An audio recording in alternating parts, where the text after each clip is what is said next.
So imagine yourself, you're sitting at home and you're watching a BBC documentary of nature, and they're showcasing a beautiful eagle as it flies into its nest and it's getting ready to feed its young. You empathize with this moment because it's something familiar, this mother taking care of its young and preparing those young chicks to take on the future. I find this moment very interesting when we talk about values and morals. Recently, one of our subscribers connected us with a book called The Moral Circle. And after reading that book, there was a couple things that I felt like didn't get addressed with when you're talking about morality and values. The reason I started out with this kind of visual representation of this beautiful eagle taking care of her young was because, 5 minutes earlier, the one thing the director didn't show you was this beautiful mother coming in and ripping apart of the young of a young sparrow. She did that in order to feed her chicks. You might in that moment think that this eagle is immoral or something that is very violent and something that's incapable of empathy and love. It's easy for us to look at in that moment and make a lot of judgments based on what that eagle is doing without knowing what the intentions are and why it's doing it. You could easily say that the sparrow is the one being victimized, but yet just an hour before that, the sparrow flew down and raided a nest of mice and tore apart the little mice and took one of its young up into the nest in order to feed her chicks. Whether it's a worm, a nest of mice, an eagle, a sparrow, all these things are all part of this natural occurrence that we live in. When we think about our role in nature, and we talk about what morality is and how should we perceive it within a natural construct, so much of what we do, and the reason why we get to have a moral conversation is typically based on our ability to essentially produce a lot of violence. It's easy for us to feel like we are supremely moral, but we're also wrapped in a layer of bombs, missile, bullets, and guns that are there to defend our morality, to defend our culture, and to allow us to have these advantages sitting around and kind of, mentally masturbating about how moral and how ethical we are. If we didn't have those bullets, bombs, and guns, and the people who are willing to stand in front of all of that, we would not be in a place in where we would get to have a lot of that, because we would always be based on a different civilization, a different group of people, which themselves would be having a different sense of value, different sense of purpose. It might not be something as what we would call moral today, but it would certainly be moral to them, and it would certainly be ethical to them. I think one of the problems when you start to look and say that human beings should determine ethics and values and look at other creatures and determine other creatures whether they have value or don't have value, whether something is sentient or non-sentient, each one of those is coming from a humanistic point of view. We can't even determine what sentient is. We can't determine what even reality is in a lot of ways. We can't determine what consciousness is.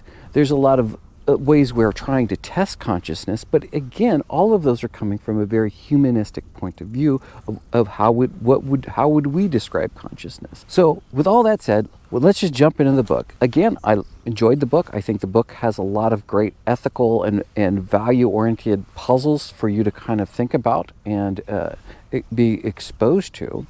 I think the first one is Happy the Elephant, and it was what civil rights essentially, what rights does the elephant have as a being on the planet?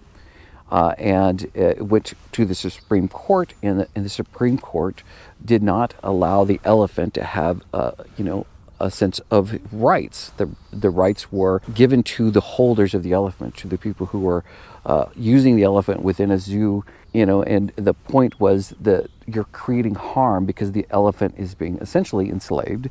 And we enslave all kinds of animals. When you drive by a pasture and you see some barbed wire around some cattle, they're enslaved, and we're using them for a purpose. As much as we are also using vegetables and land use when we mow over trees and get rid of forest in order to plant fruits and vegetables, we are also destroying habitat in order to feed ourselves, and we are lots of times enslaving other things such as bees and other types of animals that are needed in order to facilitate the soil.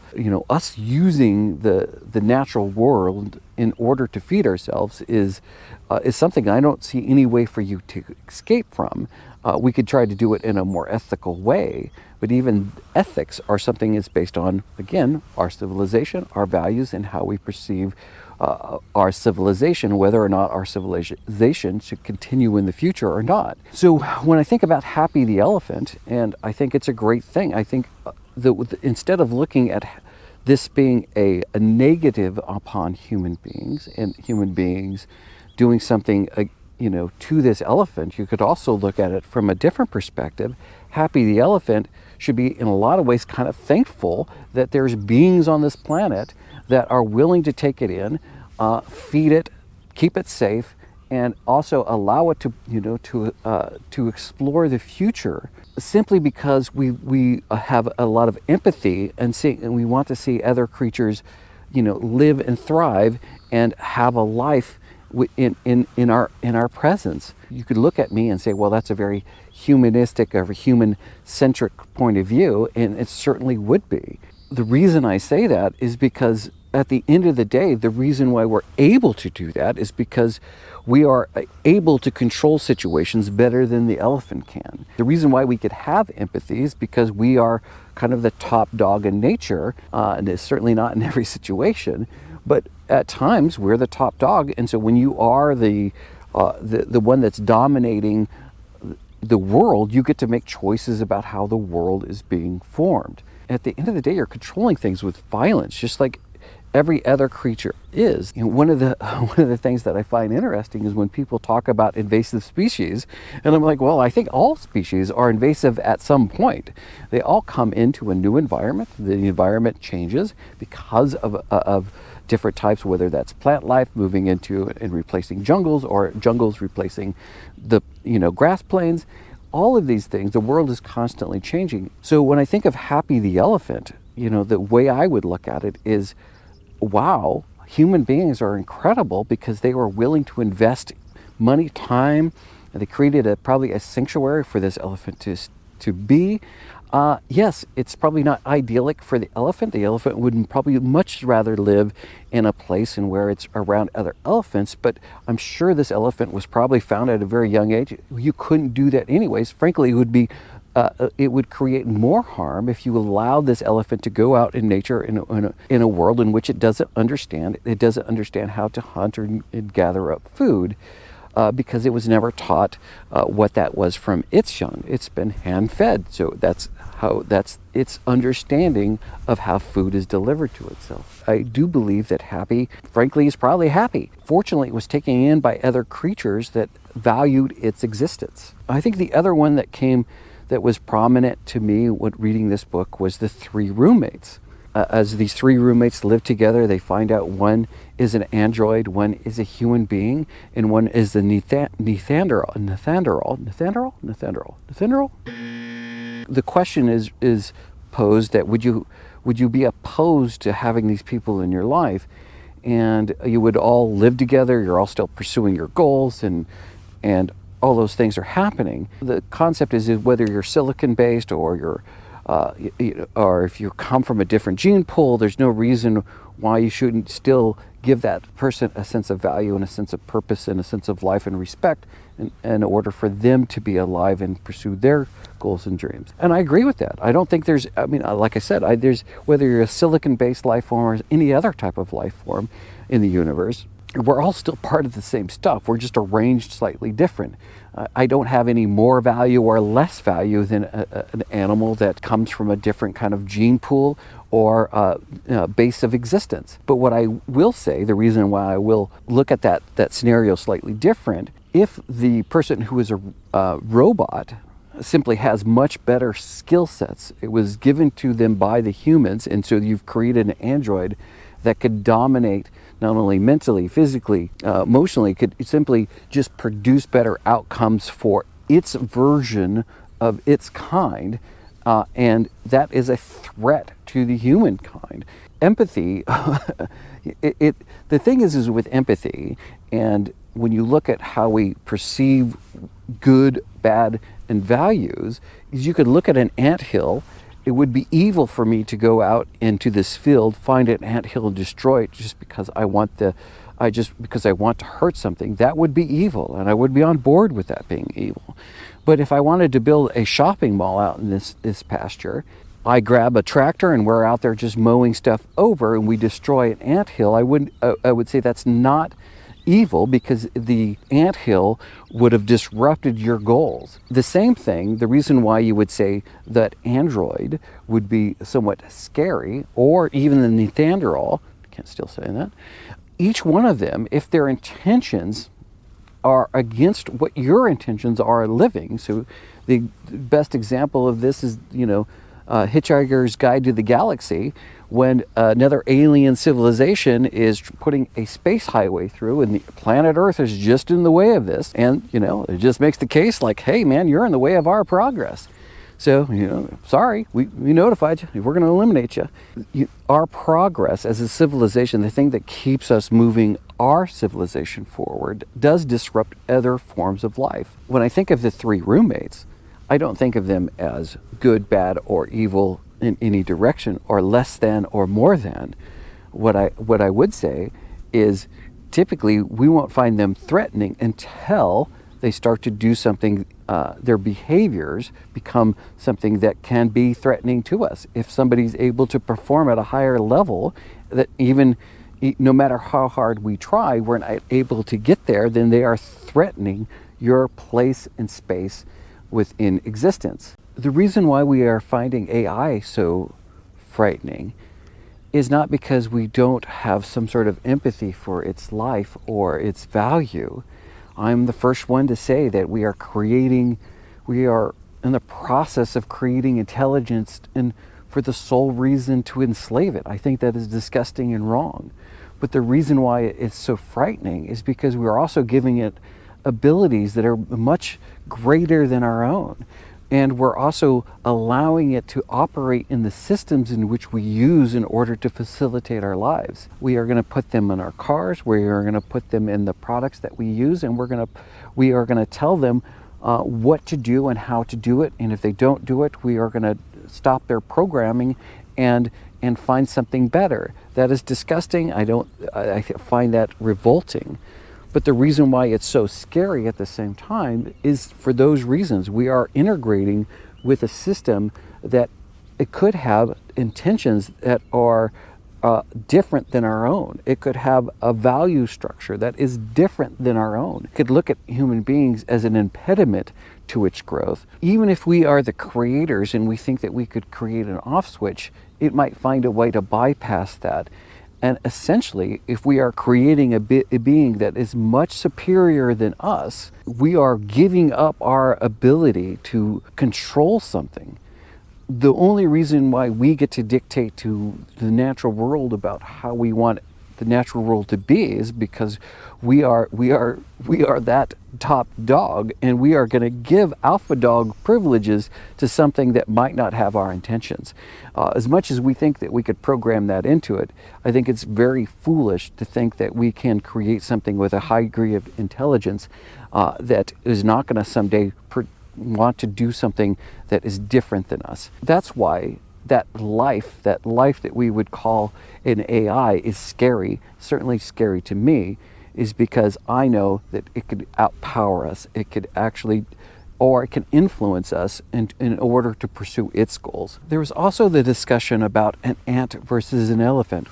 What one has more value, it has less value. Again, I go back to, I think it all has value. I think the grass that I stand on has value. The soil in which I'm currently standing over has value. The birds and the insects all have value. We're all part of the same system. I need to respect all things around me, not just things that I believe to be alive, but I need to respect things that are just products of our universe. I shouldn't abuse something simply to abuse it. I shouldn't hit something simply to show how strong I am. I should be doing things with absolute intentions that are noble and good. Treat things with grace, with graciousness, with with respect. I'll just give you an example. Recently I was working on a home which was purchased for an investment property, and it was full of, somebody left that home, abandoned that home, and had all their personal stuff there. When you go through all that stuff, it's all their personal files and pictures and life. It felt very disrespectful to load all that up into and throw it away. There's things that we just kind of wanted to, tape up so nobody could actually access and took to the shredder and do other types of things in order to make sure, we're not creating a harm to that individual. That's just a level of respect for the world around you, the house around you. Having respect regarding whatever situation you're in is, I think, the ultimate version of ethics and values and morals. I'm just as much a part of this grass. I'm just as much as part of this land. The iron that is pumping through my veins today pumped through the heart of a dinosaur, a million years ago. I am just another recycled piece of this planet that is getting the opportunity to gaze upon it and live within it. I don't deserve any superior. I don't have any superiority or understanding that I am better than everything. I just know that as a creature, my job in nature is to go out and try to exist in the future, is to try to make sure that my species exists in the future. We might find someday that another species comes and destroys us, and it's doing exactly what nature told it to do. Is the same reason why we would go and do that. If I were to say that something that has a sense of superiority, I would say it is our planet. Our planet is this amazing blue ball that has somehow created life in all sectors of it, from deep within the ocean to the highest of the mountaintops, to caves that have no light, in places that you wouldn't think life would exist. Our planet has this abundance and this ability that creates life. I think all of those things, I think that is the thing that, if you want to talk about something that right now I find superior, because when we look out into space, we don't have any evidence of that is occurring as of yet somewhere else. And so until we do, I'm like, hey, this is pretty damn amazing. Our planet is, pretty special. After listening to the moral circle, the thing that I think the moral circle should be is, first off, my family, because I'm responsible for them. I'm the one that, they brought me into this world. I brought my children and all those things into the world. We are responsible for one another as a family. Then that circle moves out to, I would say our pets and animals, the things that we are bringing into our family. The reason why I would say, if there is a burning building and I had to choose between my dog, the dog that I'm responsible for, versus a homeless person who I don't know, I probably would choose my dog, not because I don't value that human's life, is because I have a responsibility to this life. That is a life that I've claimed I'm responsible for. That's part of my family. That's part of my inner group. Once that inner group is taken care of, then I go farther out, and that becomes my community. This is true with nature as well. I have the world that I'm around. This is my community. I'm responsible for this community. This is where I live.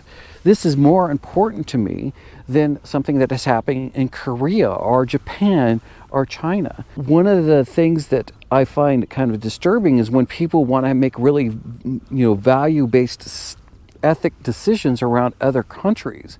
It's easy to look, and I think they do that because it's much easier. Because if I say that country's bad and evil, I could focus on that without actually looking within my own neighborhood. If I stand and say, well, that country is a s-hole, and they need to clean themselves up, and I walk outside and there's trash all around me, and I walk by it without grabbing my trash can and cleaning up my area, then I am not doing my due diligence. I'm easy to look at somebody else's without looking at your own self. I mean, I think Jordan Peterson says it the best, is clean your room. And the reason why that is so effective is because in order for you to be successful in life, you need to start with yourself. You need to start with you, and then you branch off after you are able to clean your own room and make your own area good and safe. Then you expand out. So again, the circle is first my family, I would say the animals that I'm charged with, then my community, the nature within my community and my area, and then it goes to my city, my county, my state, my country. It expands out, and then once I've done everything that I can in those environments, then I'm willing to say that we should be doing something in other places of the world. In order for me to have these kind of moral and ethic, kind of mental masturbation thoughts that I want to have, I know that the only reason I get to have them is because of all the people around me and the society that I live in, that society that values me at a very basic level.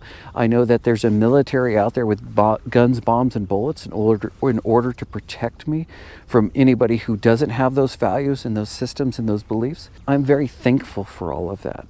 And I think that if I were to get down to the brass tacks of morality, is morality only exists in the civilization and the culture that you live in. If you don't do things to sustain that, if you don't participate in your civilization, and you don't participate from your local government to your federal government, and you don't participate in your country, then you will lose those values. You will lose the ability to even have them. When I listen to somebody talk about their values and all that, I find it interesting, but I'm actually more impressed with people who go and put their bodies and their abilities on the line. I'm more impressed with the person that's signing up to go be a Marine or be somebody who's going to be a Navy SEAL. I'm more impressed with those people than I am with somebody who just wants to talk about their values, because they're the ones that are really putting their bodies and their future on the line to ensure that the morality and the values that we have today are something that we're going to have in the future,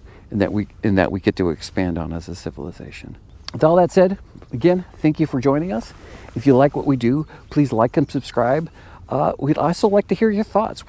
How would you define values and ethics and morals? What would you say a civilization should be or shouldn't be? And how would you define what a civilization adds and how it could change and what we should add to our own? So I would love to hear your thoughts, love to hear your comments. We also have our members only area, which we would love for you to be a part of. Please check that out. We also produce content that is unique and special for that as well. And lots of times we are talking about some of the thought processes that we used in order to put these videos together. So thanks again for joining us. See you on the next video. Have a good day.